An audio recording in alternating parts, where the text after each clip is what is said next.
Harrison never yelled. He rarely yelled in interviews. There was a simmering resentment in the Beatles that got darker over time.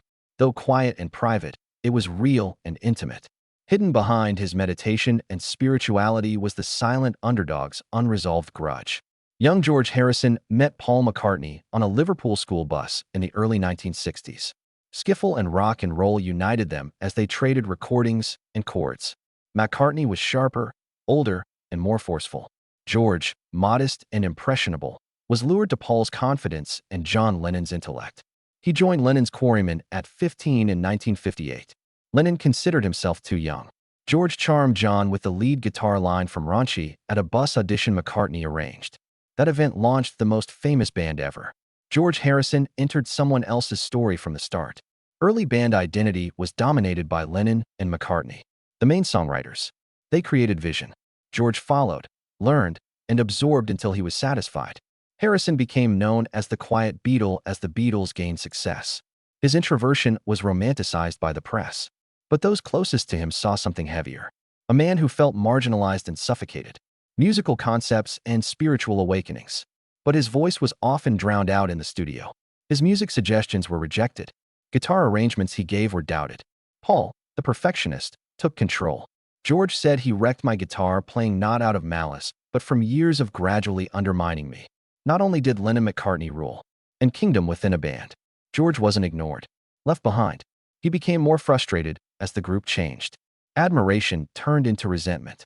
No one fueled that fire more than Paul McCartney. The studio breakout. George Harrison was tired of being the quiet contributor by 1968, when the Beatles started working on the White Album. His songwriting improved. Confidence and ambition. Things were getting tight in the studio. The situation changed. McCartney, motivated and detail-oriented, led by default. Being distracted by his new relationship with Yoko Ono, John Lennon became more unpredictable. George was fed up with being ignored. Early 1969, Let It Be rehearsals revealed years-long fissures. As the band practiced, cameras filmed a quiet breakdown rather than collaboration. George and Paul's iconic encounter was filmed. Paul was directing Harrison's guitar part on Two of Us. George retorted calmly but sharply, frustrated. "I'll play as you wish. If you prefer, I won't play." It wasn't sarcastic. A resignation. A subtle message that I'm tired of this, but won't fight you. The outside world may have seen it as a small dispute. Some in the room saw it as the culmination of years of artistic suffocation. Engineer Glenn Johns, who attended the Let It Be workshops, said it was quite uncomfortable. George left the band on January 10, 1969, because the creative process had become a battleground. Worse, Paul didn't appear to realize his actions were significant. He was controlling, not nasty. McCartney wanted everyone to follow his vision, even if it meant ignoring their opinions. George had exhausted himself.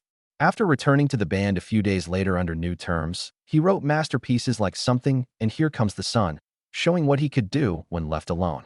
Still, the harm was done. This separation between George and Paul had grown permanent. George rejoined the band, but half of him had moved on.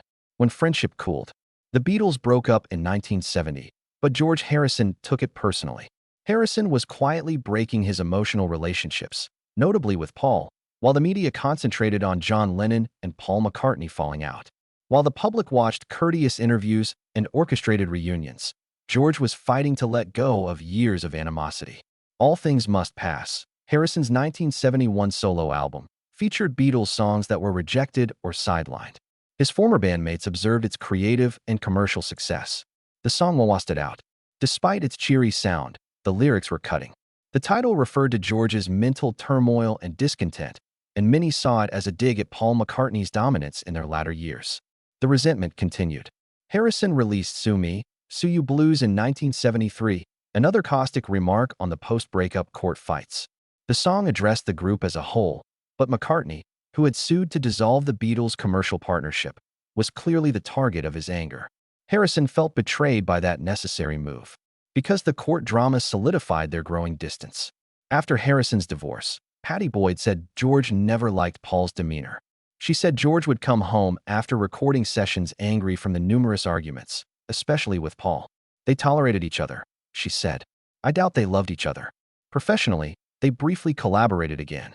The Beatles reunited for the 1994 anthology project. However, old tendencies returned. George still had trouble with Paul.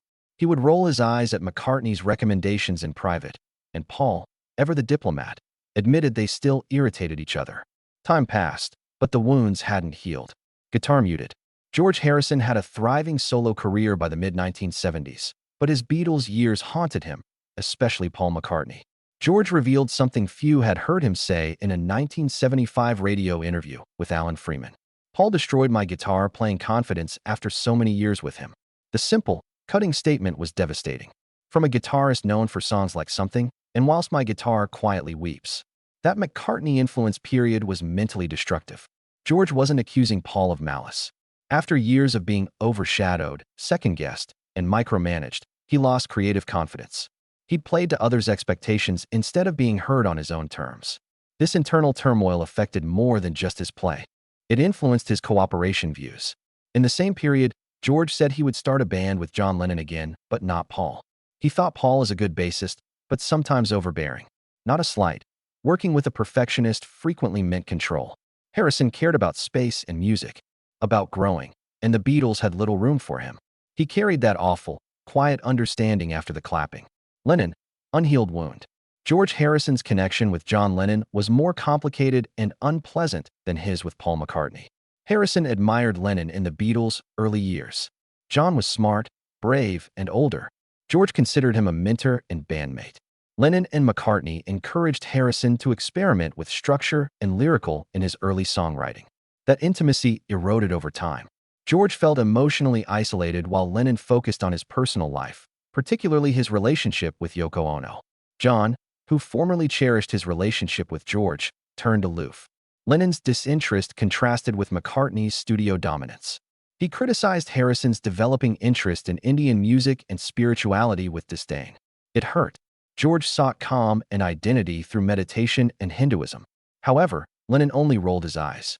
Their alienation was revealed in George's 1980 memoir, I, Me, Mine.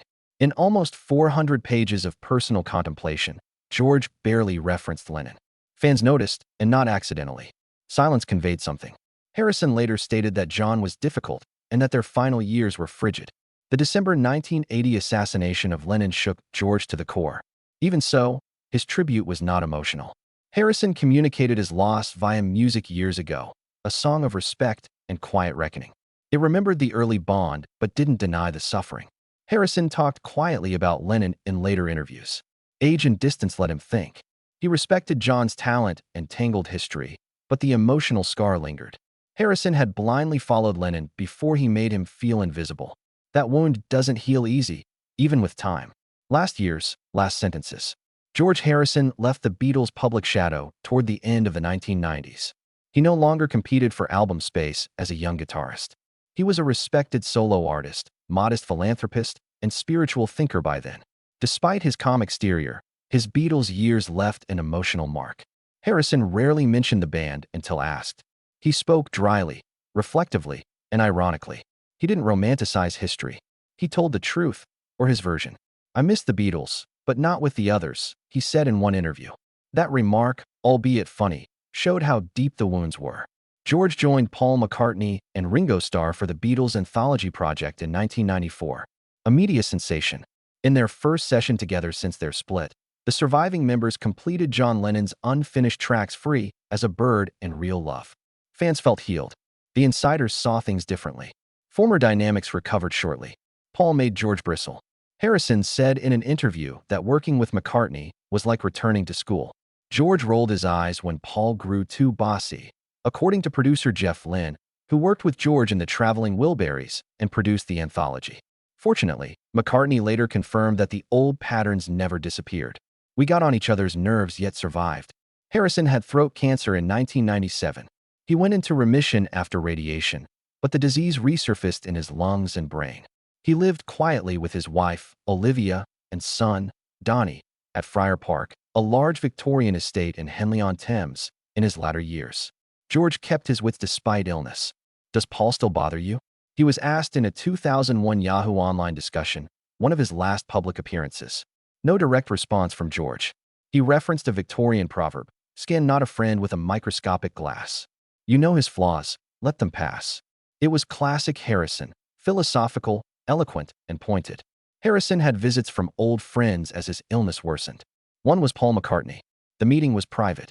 Paul subsequently remembered how they sat holding hands, which neither would have done as children. Paul considered him his younger brother in a 2008 interview. We joked and chatted silly. It felt like dreaming. George Harrison died surrounded by family at a friend's Los Angeles house on November 29, 2001. Olivia said his last words were "love each other." His relationships remained complex after death. Paul grieved publicly and praised George in interviews, but their hidden friction persisted. If accepted, forgiveness was subtle, partial, and possibly one-sided. Music, spirituality, and quiet disobedience were George Harrison's legacy. Though not the loudest Beatle, his pain was palpable and his silence said much.